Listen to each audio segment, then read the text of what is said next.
চাঁপাইনবাবগঞ্জ জেলা শহরে new market বাজার স্থানান্তরে আপত্তি জানিয়েছেন খুচরা মাছ ব্যবসায়ীরা। তাদের দাবি, বাজারটি স্থানান্তর করা হলে ক্ষতির মুখে পড়তে হবে। হাইকোর্টে রিটও করেছেন ব্যবসায়ীদের একটি পক্ষ। এ নিয়ে মুখোমুখি অবস্থানে পৌর কর্তৃপক্ষ ব্যবসায়ীরা।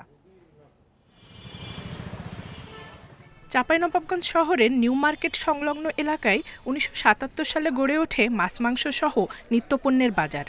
সম্প্রতি চলাচলের সুবিধার্থে বাজারের স্থানান্তরের উদ্যোগ নেয় পৌরসভা কর্তৃপক্ষ। তবে এতে বাদ সেধেছেন ব্যবসায়ীরা। তাদের দাবি, শহরের প্রাণকেন্দ্র থেকে বাজারটি স্থানান্তর করা হলে ক্ষতিগ্রস্ত হবেন খুচরা ব্যবসায়ীরা। এ নিয়ে প্রশাসন বরাবর লিখিতভাবে আপত্তি জানানোর পর সম্প্রতি হাইকোর্টেও রিট করেছেন ব্যবসায়ীদের একটি পক্ষ।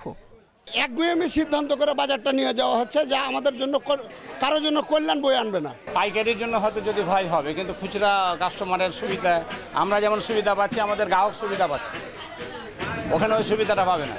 বাজারটি দূরে স্থানান্তর করলে ভোগান্তিতে পড়ার শঙ্কায় ভোক্তারাও। একসাথে সবগুলো জিনিস কিনে এখান থেকে আমরা চলে যাই, তাহলে এই ক্ষেত্রে আমাদের একটা সুবিধা হয়। আর যদি সব কিছুই এখান থেকে উঠে চলে যায়, তাহলে আমাদের জন্য এটা একটা অবশ্যই বিড়ম্বনার একটা বিষয়।